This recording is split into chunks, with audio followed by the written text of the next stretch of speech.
6절부터 42절 말씀 공부에서 함께 은혜를 나누기 원합니다. 여러분, 오늘이 무슨 날이죠? 주보를 큰 의미죠. 성령 강림주일. 다른 말로 성령 강림절, 성령 강림 대축일.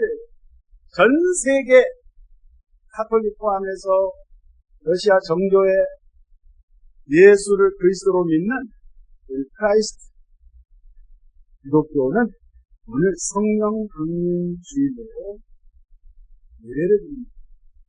성령 강림주일은 성령께서 오순절날 이 땅에 우리 믿는 자들 가운데 오셨는데, 여러분, 예수님께서 저와 여러분을 위해서 십자가에서 상해서 우리의 모든 죄를 걸머지시고 죽으시고 3일 만에 부활하셔서 우리의 영원한 구주가 되어주셨는데, 예수님이 부활하신 날로부터 그날 포함해서 50일째 되는 날을 오순절 이렇게 해요.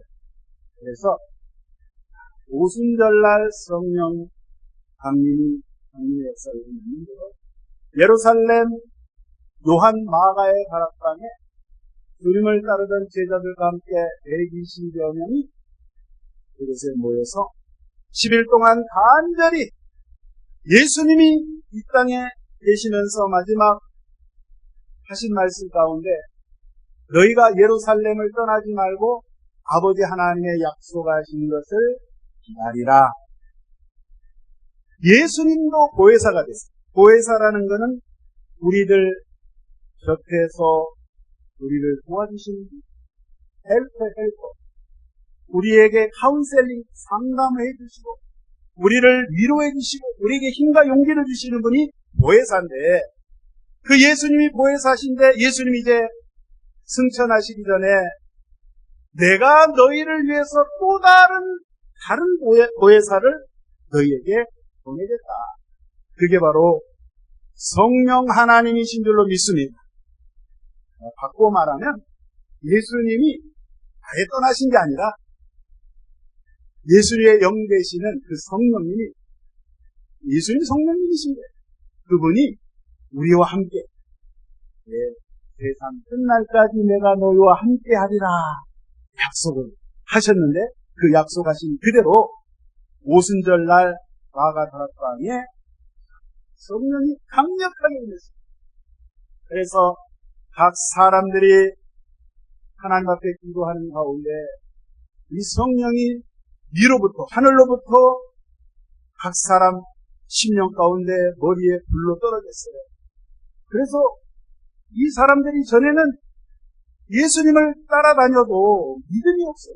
예수님과 함께 그렇게 전도하고 같이 식사를 하고 예수님의 기적 현장을 많이 목격했음에도 불구하고 이제는 성령께서 이제는 내 안에, 우리들 안에 성령이 나를 점령해서 내주하는, 실제적으로 내 인생의 삶 가운데 관여하셔서 주님이 나를 이끌어 주시는 그러한 삶으로 이제 완전히 바뀌습니다. 그래서 성령의 그 강력한 역사에 따라 이 사람들이 막 방언, 다른 말로, 다른 언어로 막 한 번도 배워본 적이 없어요. 그런데 성령이 강하게 역사하니까 이런 신기한 일이 나타났어요. 그런데 이 오순절, 이 명절에 이 유대인들, 전 세계에 흩어져 있던 디아스포라 유대인들이 이 명절에 예루살렘의 명절을 지키기 위해서 모여들었는데, 그 사람들이 이렇게 딱 보니까, 아니, 우리는 지금 로마에서 온 사람, 아라비아에서 온 사람, 이집트에서 온 사람, 페르시아에서 온 사람, 각 나라 각 지역에서 왔는데, 아니 어떻게 우리가 알아듣는 말로 저 사람들이 말을 할 수가 있는가? 깜짝 놀란 거예요. 그래서 이 사람들이, 어떤 사람들은 저 비방을 합니다. 저 갈릴리 사람들, 저 사람들, 지금 시간이 보니까 우리 시간으로 오전 9시인데, 아니 밝은 대낮부터 아침부터 술 먹은 거 아니야? 술이 취한 거 아니야? 라고 비난을 하고 있었을 때에 우리 예수님의 수제자였던 베드로가 벌떡 자리에 일어나서 지금 설교를 합니다. 이들을 향해서 예수님에 대해서 이야기를 합니다. 너희들 유대인들이 예수님이 하나님의 아들 되시고 그가 메시아 되시고 그리스도 되심을 알아보지 못하고 그를 영접하지 아니하고 오히려 그를 미워하고 그를 십자가에 달아서 죽게 했는데, 그러나 우리 하나님께서는 그 예수를, 나사렛 예수를 우리의 주님으로, 우리의 그리스도로 하나님께서 그를 높이셨다. 그분이야말로 진정한 하나님이셨다라고 베드로가 1장 설교를 쫙 합니다.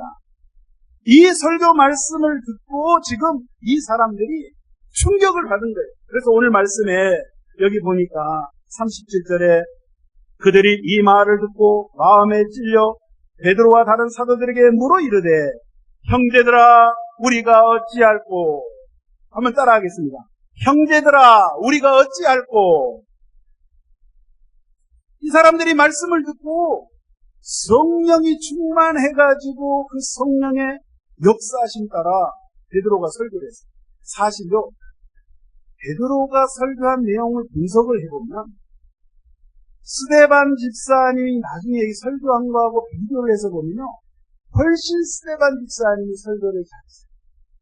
논리적으로, 정말 신학적으로, 성경학적으로 아주 스데반 집사님이 설교를 잘했어요. 근데 오늘 여기 보면 베드로의 설교를 보면 베드로는 그다지 학식이 없는 사람. 그러나 학식이 없다고 해서 하나님의 말씀을 모르는 건 아니에요. 구약 성경은 저와 여러분보다도 더 발통하고 있었어요. 왜요? 거기서 태어난 사람이고 태어나면서부터 그가 예수님을 따라다니면서 예수님을 통해서 구약의 말씀을 재해석해서 들었기 때문에 구약의 하나님의 말씀에 대해서는 그래도 정통했어요. 그러나 베드로는 좀 말이 거칠잖아요. 성격이 막 급하잖아요. 급한 그대로 하나님이 쓰시는데 이 말씀을, 설교한 말씀을 가만히 들여다보면 큰 내용은 없는데 중요한 것은 예수님이 그리스도 되심을 증거할 때 성령의 강력한 역사가 있었다는 거예요. 그렇기 때문에 이 사람들이, 들었던 사람들이 마음에 찔린 거예요. 어찌할 바를 모르는 거예요. 도대체 우리가 어떻게 해야 구원을 받을 수 있을까? 세상에 우리가 예수님을 알아보지 못하고 하나님의 그 아들을 우리가 인정하지 않고 그를 십자가에 달았는데 오늘 베드로를 통해서 말씀을 듣고 보니 그분이야말로 진정한 우리의 하나님이셨다는 거예요. 그러면서 가슴을 찢으면서 지금 주님의 제자들에게 우리가 어찌할꼬, 어떻게 하면 우리가 좋겠는가? 어떻게 하면 우리가 살 수 있는가? 이렇게 묻습니다. 물어볼 때에 여러분 38절에 보니까 베드로가 이르되 너희가 회개하여 각각 예수 그리스도의 이름으로 세례를 받고 죄사함을 받으라. 그리하면 성령을 선물로 받으리라. 할렐루야. 그 해답을 지금 베드로와 사도들이 알려줍니다. 여러분, 성령 강림절은 바꾸어 말하면 이 세상에 기독교 교회가 탄생한 날이 성령께서 강력히 역사하신 그 순간에 성령께서 제자들로 하여금, 믿는 성도들로 하여금 그 심령 가운데 강하게 역사하니까 이 사람들이 가만히 있을 수가 없는 거예요. 복음을, 예수 그리스도의 생명의 복음을 전하지 않고는 견딜 수가 없는 거예요. 내가 복음을 전하지 않으면 내가 다 죽을 것 같아. 내가 심장마비 걸려서 죽을 것 같아. 그래서 막 집 밖을 뛰쳐나가서 동서사방으로 온 천지에 다니면서 복음을 막 전합니다. 그래서 교회가 시작됩니다. 오순절 마가의 다락방에서 120명으로부터 출발해가지고 오늘 베드로의 설교 말씀을 듣고 통곡하면서 이들이 회개하고 주님 앞에 돌아온 수가 몇 명이요? 오늘 여기 기록해 보니까 3,000명이 일순간에 그 자리에서 무릎을 꿇고 통곡을 하면서 회개하고 가슴을 치고 하나님 우리가 잘못했습니다. 하나님의 말씀, 특별히 그리스도 예수의 그 말씀을 이제서야 그분이 하나님 되심을, 그분이 메시아 되심을 이제야 깨달았습니다. 라고 주 예수 그리스도의 이름으로 세례를 받고 성령을 받았다. 그러니까 여러분, 교회가 이 예배당 건물을 말하는 것이 아니라 우리 주 예수 그리스도를 주로 믿고 오늘 말씀처럼 성령이 충만해서 이제는 성령의 인도함을 따라 살아가는 그런 사람들이 모인 그것을 에클레시아 교회라고 한다는 말씀. 저와 여러분들은 오늘 이 말씀처럼 정말 죄악에서 돌이키고 이제는 온전히 예수님만을 의지하고 예수님만을 쫓아가기로 작정하고 성령을 의지하고 성령의 인도함 따라 살아가는 그러한 참 교회가 된 줄로 믿습니다. 할렐루야. 오늘 41절에 보니까 그 말을 받은 사람들 따라서 그 말을 받은 사람들 이 3,000명이요. 자, 제자들을 통해서 특별히 오늘 베드로의 말을 설교를 듣고 지금 이 말을 받았다 이 말이에요. 회개하고 마음을 돌이키고 예수를 구주로 이제 본격적으로 믿기 시작해요. 그러면서 이제는 예수님이 사도들을 통해서 사도들의 입술을 통해서 사도들은 직접 예수님을 3년 반 동안 같이 생활하면서 경험을 했기 때문에 예수님이 어떻게 행동하시고 어떻게 말씀하시고 어떻게 일을 이끌어 갔는지를 사도들의 입술을 통해서 예수님의 그 스토리, 이야기를 듣기 시작합니다. 그래서 여러분, 우리가 성령 강림주일 성령님이 옛날에 오셨는갑다. 나하고는 별로 상관이 없는 것 같네. 그러면 큰일이다. 성령 하나님께서는 2000년 전이나 1000년 전이나 100년 전이나 50년 전이나 지금이나 동일하게 저와 여러분의 심령 가운데 오시기 원하시고 함께 하시길 원하시고 함께 일하시길 원하시고 함께 호흡하시기를 원하신다는 사실. 여러분 절대 잊지 마시기를 예수의 이름으로 축원드립니다. 여러분 믿음이 뭡니까? 믿음에 대해서 히브리서 11장 1절에 믿음은 바라는 것들의 실상이요 보이지 않는 것들의 증거니. 이 말이 좀 말씀이 어려운 것 같아요. 믿음은 바라는 것들의 실상이다. 보이지 않는 것의 증거다. 쉽게 설명을 드리면 여러분 하나님께서 약속하신 성경의 말씀은 다 하나님이 우리 인간과 약속하십니다. 하나님이 이 약속을 하신 것은 반드시 하나님은 그 약속을 지키시는 하나님이신데 그리고 하늘이 들쭉나고 땅이 꺼져도 하나님이 한번 약속하신 것은 반드시 성취하시는 그분이신데 그렇게 신실하신 그분이신데 저와 여러분이 하나님의 이 약속의 말씀을 붙잡고 미래는 아직 앞으로 장래 미래는 아직 다가오지 않았지만 미래에 일어날 것 하나님의 약속하심이 이루어질 것을 내가 확신을 가지고 받아들이는 것 이게 믿음이다. 다시 말씀드리면 믿음은 우리가 하나님의 약속의 말씀을 믿고 보이지 않는 실체를 볼 수 있는 능력이라 이 말이에요. 세상 사람들은 이러한 믿음 신앙이 없기 때문에 눈에 보이지 않는 것 인정하지 않아요. 그러나 저와 여러분들은 예수님 귀한 하나님의 말씀을 붙잡고 그 말씀을 의지해서 나아갈 때에 나도 모르는 순간에 하나님의 성령께서 그것을 내가 알 수 있도록 그게 믿어진다 이 말이에요. 여러분 예수님 실질적으로 만나보셨나요? 아이고 2000년 전에 왔다 가시면 내가 어떻게 합니까? 여러분 미국 가보셨어요? 아이고 텔레비에 보니까 미국이 있대요. 안 가봤지만 우리 믿잖아요. 똑같은 거예요. 하나님 살아계십니다. 예, 당연히 살아계십니다. 그래서 여러분, 저와 여러분이 보이지 않는 그 실체가 있는데 그걸 볼 수 있는 능력을 하나님께서 저와 여러분에게 주셨다. 예를 들어서 말씀드립니다.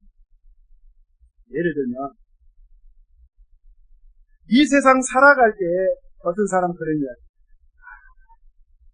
돈이 있으면 뭐든지 잘 되고 할 수 있어. 맞는 말이에요, 틀린 말이에요. 맞는 것도 같고 대답 잘못하면 신앙이 없는 것처럼 보여지니까. 여러분, 나는 돈이 있으면 뭐든지 잘 될 것이라 라고 생각하는 사람들, 세상 사람들, 여러분, 그 사람들에게 있어서 신념이라 할까 확신은 뭐든지 이 사람은 돈밖에 못. 오직 돈. 24시간 돈만 생각해. 그래서 윤리 도덕도 필요 없어. 교양도 필요 없어.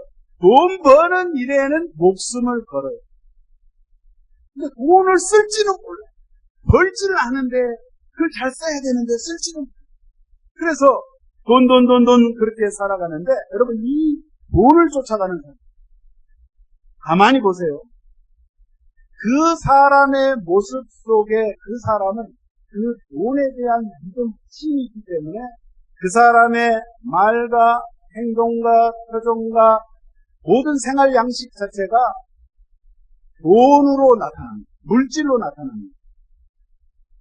쾌락도 마찬가지, 권력도 마찬가지. 권력을 쫓아가는 사람은 그 사람의 모든 것이 권력 중심입니다. 명예예요. 동일한 의미예요. 우리가 예수 그리스도를 믿고 주님을 따라가는 믿음의 사람들, 이 사람들의 모습 속에 오늘 특별히 이것이 나타납니다.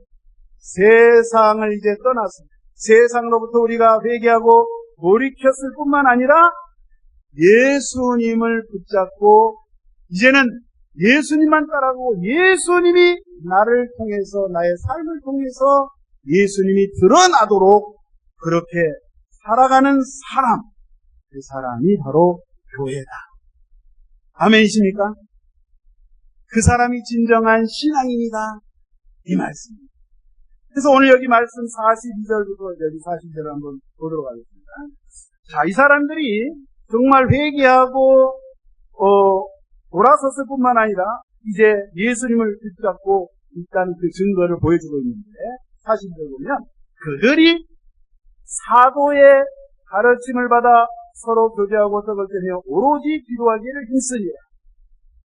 자, 이 3,000명에 되는 사람들이 지금 생각이 바뀌었어요. 회개했을 뿐만 아니라 뭐라고요? 하나님 앞에, 주님 앞에 이제 온전히 모든 것을 맡기는데 예수님의 제자들인 사도들이 가르쳐주는 그 하나님의 말씀을 통해서 예수님을 본격적으로 알게 됩니다. 예수님이 어떤 분인가? 예수님을 직접 경험했던 그 사도들을 통해서 이제 예수님을 배우게 되었고 그 예수님과 함께 이제는 예수님이 나의 유일한 나의 인생을 걸 만한 최고의 주가 되심을 그리스도가 되심을 그들이 인정하고 이제는 그분의 가르침을 따라 살아가는데 또 한 가지는 어떻게 해요? 서로 교제하고 떡을 뗍니다. 오로지 뭐에 힘썼다? 기도하는 거예요.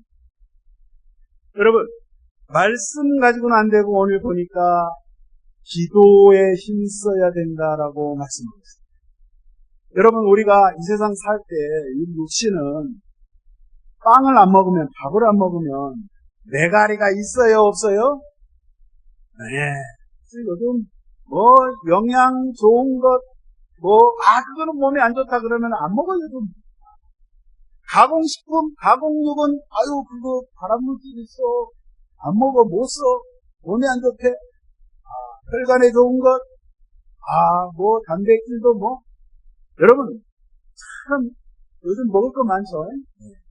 육신을 유지하기 위해서 우리가 밥을 먹듯이 우리 영혼을 위해서 영의 양식이 바로 여러분 하나님의 말씀을 통해서 우리가 기도를 해야 되는데, 기도는 뭐예요? 숨 쉬는 거예요. 영적인 호흡이에요. 예전에도 제가 한번 설명드렸는데요. 히브리어 단어 중에 엘로힘이라는 단어가 있어요. 하나님들이라는 복수예요. 삼위일체 하나님이잖아요. 엘로하가 단수인데 엘로힘 그러면 우리말로 번역을 하면 하나님들, 신들. 그래서 시편 82편 6절에 보면 너희는 엘로힘이다 이런 표현이 있어요. 그거를 예수님께서 오셔서 제자들과 사람들에게 재해석을 하면서 설명을 합니다. 그 이야기를 하실 때 요한복음 10장 35절에 보면 예수께서 이르시되 성경은 패하지 못하나니 하나님의 말씀을 받은 사람들을 신들이라 하셨다. 이렇게 돼요. 그러니까 저와 여러분들은 하나님의 말씀을 받았죠. 그래서 하나님의 말씀을 받은 사람들, 하나님의 말씀을 가지고 있는 사람들을 향해서 하나님께서 엘로힘 이렇게 이야기해요. 엘로힘은 하나님만 엘로힘 아닌가? 우리가 어떻게 하나님이 될 수 있는가? 그게 궁금하잖아요. 그런데 성경은 분명히 하나님을 믿고 따르는 자들도 엘로힘이라고 시편에 기록한 것을 예수님이 사람들에게 설명합니다. 이 말씀이 뭐냐면 저와 여러분들 인간을 하나님이 창조하실 때 하나님의 형상과 모양으로 지음을 받았기 때문에 우리도 그러한 영적인 존재들이라 이 말씀. 그래서 엘로힘이라는 히브리어를 분석해보면, 파다를 해서 분석을 해보면 엘가 가운데 해라는 그 히브리어 호흡을 뜻하거든요. 그래서 끝부분은 사람을 말해요. 사람들, 무리들. 이게 무슨 뜻이냐면 호흡이라는 것은 하나님께서 숨을 내뱉었을 때 사람들이 그 하나님이 내뱉은 그 숨을 들어 마시는 것. 그래서 호, 내뱉다, 흡, 들어 마시다. 그게 호흡인 거예요. 사람이요, 숨을 쉬는데 계속 숨만 내뱉어요. 들어 마시진 않아요. 몇 분 있다가 돌아가십니다. 어떤 사람은 들어 마시면 땡치리요? 들어 마시면 호흡이라는 거는 주거니 받거니가 돼야 돼요. 그러니까 엘로힘이라는 이 말 뜻에 참 영적인 의미가 담겨 있습니다. 하나님께서 말씀을 통하여서 저와 여러분에게 말씀을 던져줄 때 저와 여러분은 아멘! 믿습니다! 라고 받아들이는 거예요. 그 하나님의 영의 양식인 하나님의 말씀, 66번의 말씀을 내가 영의 양식 삼아서 아멘. 이게 하나님과 나와 이게 뭐예요? 하나님과 교제하는 거예요. 소통하는 거예요. 하나님과 기도하는 거예요. 그래서 영적인 호흡이라고 하는 거예요. 그래서 저와 여러분, 어떤 분은 말씀만 찝까봐 예컨대 책이 너덜너덜해. 기도는 5분밖에 안 해. 영양실도 걸립니다. 영적인 영양. 어떤 분은 기도는 막 5시간 안 해. 성경은 5분밖에 안 해. 이게 불균형이 일어난다 이거예요. 아시겠어요? 그래서 저와 여러분들이 이 초대교회 때 성도들의 모습을 보면 항상 하나님의 말씀을 가까이 하고 사도들을 통해서 그 가르침을 듣고 모여서 항상 기도하기를 힘쓰니라. 할렐루야. 그래서 저와 여러분들이 제가 하나 말씀드리는데요. 사람은요, 일반 동물하고 다른 게 뭐냐면, 왜 영적인 존재냐면, 하나님께서 저와 여러분들 마음, 한문으로 말하면 혼이요, 혼. 히브리어로 네페시라고 해요. 우리는 혼을 가지고 있는데, 이 마음 한가운데, 의자가 있어요. 뭐가 있어요? 앉는 의자가 있어.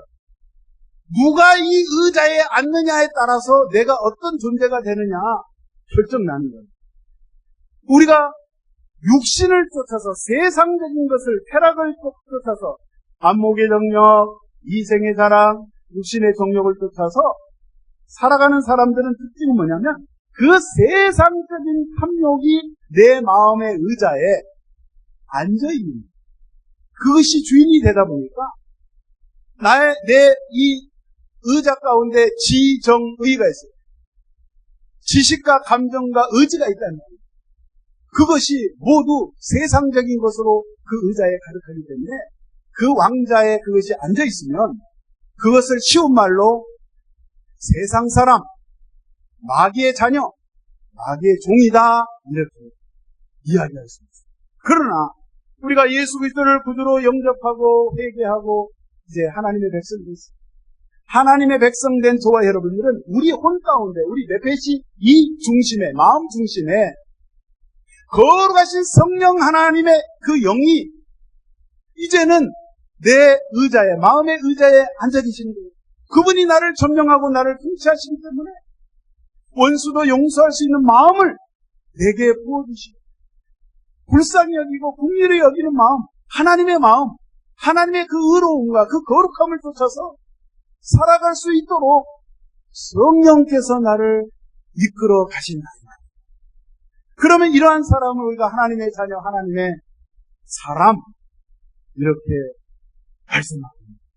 그래서 저와 여러분들은 바라옵기는 내 마음 가운데 우리 주님께서 주인이 되어주셔서 내 인생, 또 우리 가정, 또 우리 교회, 우리 이 나라 주님께서 통치하시고 주님께서 다스리는 그러한 하나님의 나라로 하나님의 백성으로 하나님의 자녀로 살아가시기를 예수의 이름으로 축원드립니다. 그래서 여러분 성령님이 오셨습니다. 이제는 제가 성령님을 인지하지 못하고 인식하지 못하고 깨닫지 못하고 그냥 내가 결정하고 내 마음대로 했는데 주여 오늘부터는 그 보혜사 성령님을 내가 인정하고 환영하고 모셔드려서 성령의 인도함 따라 이제는 성령의 사람들이 되기를 원합니다. 초대교회 많은 사도와 성도들이 성령의 인도함을 받아서 살았기 때문에 교회가 성장하고 그들의 가정이 구원을 받고 성령은 선교의 영입니다. 복음을 전하는 영이에요. 가만히 있을 수가 없는 거예요. 저와 여러분이 가만히 있을 수가 없는 거예요.